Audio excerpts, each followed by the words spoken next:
Bonjour à tous, aujourd'hui on va parler d'un vélo qui fait un peu les choses différemment. Un vélo de route haut de gamme, oui, mais qui ne court pas après la performance à tout prix. C'est le Specialized Ethos, et sa mission c'est de redéfinir le plaisir de rouler. Alors c'est parti, on décortique ça ensemble. La grande question, au fond, c'est ça. Performance ou plaisir?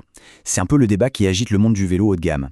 Est-ce qu'on cherche avant tout à gratter des secondes, à optimiser chaque watt, ou est-ce qu'on recherche le feeling, la pure sensation de glisse? En gros, il y a deux écoles, deux chemins possibles. D'un côté, on a la machine de course pure et dure. Là, tout est pensé aéro, rigidité. C'est fait pour la compète, point. Et de l'autre, on a ce qu'on pourrait appeler le vélo du cycliste. Lui, il est conçu pour le ressenti, pour la légèreté, pour le simple bonheur de pédaler. C'est vraiment deux mondes. Eh bien, l'Athos, lui, il a clairement choisi son camp. Pas d'hésitation. Il se place direct dans la deuxième catégorie. Son seul et unique but, c'est de maximiser l'expérience, le plaisir à l'état pur. Alors première partie, l'art de la légèreté. On va voir comment les ingénieurs ont réussi à transformer des chiffres et des calculs en une véritable sensation.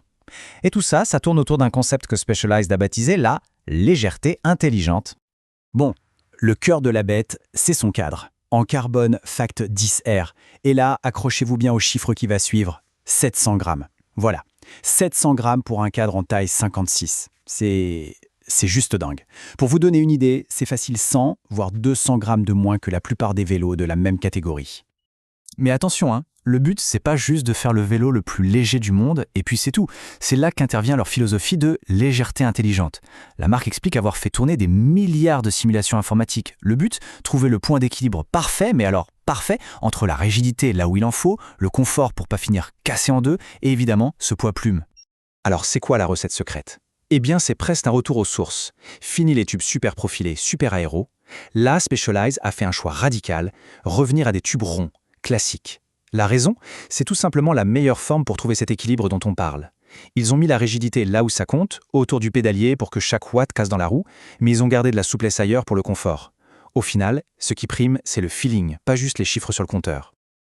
Ok, deuxième partie. La sensation sur la route. Parce que bon, les specs, les grammes, c'est une chose, mais ce qui nous intéresse vraiment, c'est qu'est-ce que ça donne quand on pédale. Allez, voyons comment toute cette ingénierie se traduit une fois sur le bitume. Forcément, avec un vélo aussi léger, le premier endroit où on veut l'emmener, c'est dans l'école, dans la montagne. Et là, apparemment, l'expérience est assez bluffante. Et cette phrase tirée des tests résume tout. Le vélo disparaît littéralement sous soi. Chaque coup de pédale se traduit par une accélération immédiate. Imaginez un vélo complet qui pèse autour de 6,5 kg. C'est comme si la gravité avait décidé de faire une pause. Chaque once d'énergie est transmise directement à la route. Ok, on pourrait se dire, un vélo aussi léger, ça doit être un peu flou en descente, non? Eh bien, pas du tout. C'est même tout l'inverse. Les retours sont unanimes. En descente, l'Ethos est hyper sécurisant. Alors, d'où vient cette confiance? De plusieurs choses. D'abord, une géométrie super bien pensée qui le rend stable même à haute vitesse. Ensuite, les freins à disque Shimano Ultegra, qui sont juste une assurance vie. C'est puissant, c'est progressif. Et enfin, il reste super maniable, ce qui permet de le placer au millimètre dans les virages serrés. Et là, on arrive peut-être à la plus grosse surprise. Un vélo si léger, si réactif, on s'attend à ce qu'il soit un peu raide, non? Qu'il tape un peu. Eh bien, c'est là que l'Ethos bluffe tout le monde. Il est incroyablement confortable, même après les heures de selle. Ce commentaire d'un essayeur le dit mieux que moi. Après 150 km de route moyenne, les mains et le dos ne souffrent pas. C'est un vrai point fort pour les sorties longues. Et ça, c'est grâce au travail sur le carbone et à des composants comme la tige de selle Roval alpiniste qui filtrent super bien les vibrations. Du coup, c'est un vélo parfait pour les longues distances, les cyclosportives. Bon, troisième point, à qui s'adresse ce vélo? Parce que, on va être clair, l'Aethos n'est pas fait pour tout le monde. Alors essayons de dessiner le portrait robot du cycliste idéal pour cette machine. Alors pour qui est fait l'Aethos? Eh bien, c'est le vélo de rêve pour le cycliste qui adore grimper, qui vit pour la légèreté. Celui qui préfère les sensations à la chasse au chrono et qui a le budget, bien sûr. Par contre, si la priorité c'est de rouler à fond sur le plat et que l'aéro est le maître mot, ou si on cherche un vélo purement endurance pour un confort maximal, il y a probablement de meilleurs choix ailleurs. Et face à la concurrence, ça donne quoi?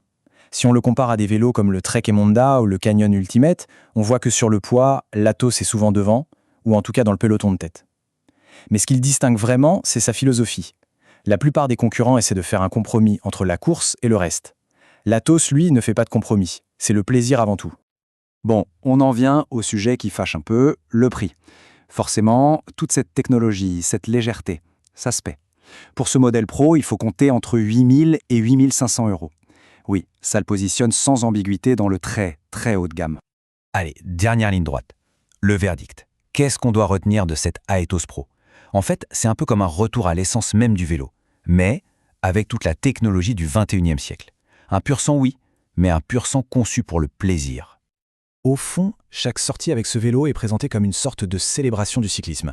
Il y a 4 éléments clés. 1. Sa légèreté donne des ailes dans les montées. 2. Son confort permet de rouler des heures sans souffrir. 3. Sa réactivité rend la moindre lance absolument grisante. Et 4. Soyons honnêtes, son look classique et épuré, c'est juste un bel objet. Et c'est vraiment ça l'idée centrale. Ce n'est pas un vélo qui se juge avec un capteur de puissance ou un chronomètre, c'est un vélo qui se juge au feeling. Il invite presque à oublier les données pour se reconnecter aux sensations. C'est un vrai changement de paradigme. Et finalement, je crois que cette phrase résume absolument tout. Un vélo qui fait retomber amoureux du cyclisme. Voilà, le but de la Aethos, ce n'est pas de monter sur un podium, c'est de se souvenir de la raison pour laquelle on a commencé à faire du vélo. Et tout ça, ça nous ramène à la question de départ, une question que chacun peut se poser. Qu'est-ce qui compte le plus au final? Les données, les watts, les KOM, ou bien les sensations, le plaisir pur de l'effort? La Aethos, en tout cas, a une réponse très claire à cette question.